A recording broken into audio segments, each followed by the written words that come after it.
Hi, my name is Charlie Liu, and today we'll be discussing adding value to a home. One of the ways one can add value to a home is through building additions. Today we'll be discussing if doing this is a good way to earn profit. The arguments made in this segment will be based on data I recently collected while building a bathroom addition in Saskatoon, Saskatchewan, Canada. Before we begin, I would like to point out that every situation is different, and based on what you are adding, how much work you choose to do yourself, what materials you plan to use, location, age, value, size of the home, your results may vary. In this example, the bathroom is located in an unfinished basement and was already 75% roughed in, as one can see from the following picture. You may now be asking, how will I judge how much value has been added to the home? This will be done through the aid of experts in the field, realtors.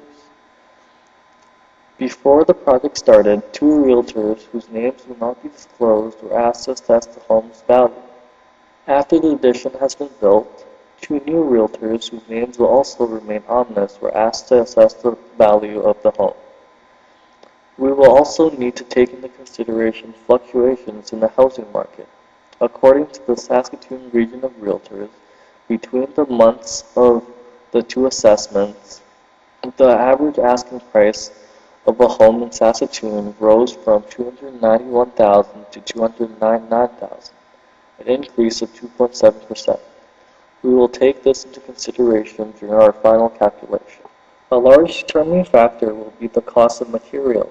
In this project, I chose average materials while trying to save as much money as possible. As you can see, most of the tools were bought on sale. Also, the bulk of materials were bought from Home Depot while receiving 10% off. The majority of small items were bought from J&H because their prices tend to be a little lower than its competitors. Notice the variety of stores the different items are from. It is important to shop around for good deals. Before you is the list of items that were used to complete this project. The list is comprehensive and covers all large ticket items and nearly all small items as well. It even includes gas money and the costs of permits.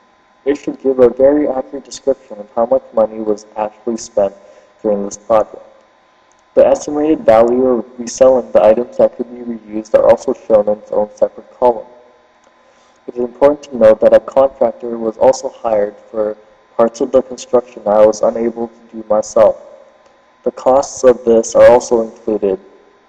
From the table, the total amount of money spent on this project was $3,746.02. However, this includes the cost of items that I had previous. The actual amount paid was $3,606.02. This data will be used to count the losses. Now I will show you some pictures of the final product to see what it looks like. As you can tell, it is just a typical bathroom.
Okay, enough of pictures. Now on to the results. The difference in price between the average estimates before and after the construction, considering the 2.7% fluctuation, is $4,050.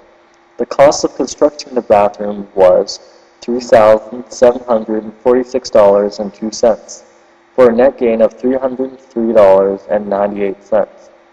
However, if you count for the items that I had before as free, the net gain would be $518.98. If you also did not have to buy tools, one will save another $229.95 for a yield of $748.93.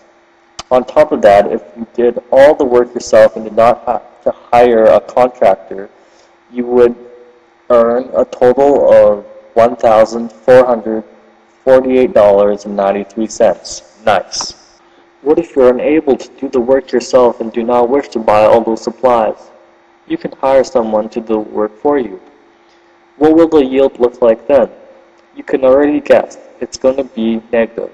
According to an estimate done prior to the construction on how much it would cost if they constructed the bathroom entirely, the quote was at least $4,000 plus materials.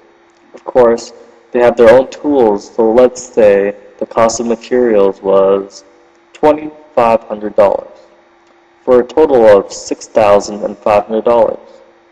Now, that is a starting price, so realistically it will be even higher.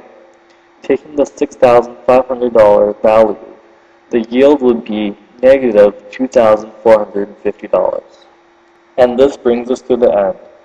So, in conclusion, if profit is your goal, do not build an addition unless you plan on building at least a bulk of it yourself. Thank you, and hope this helped you decide whether or not you should attempt to build an addition in your home for the goal of making profit. See you next time.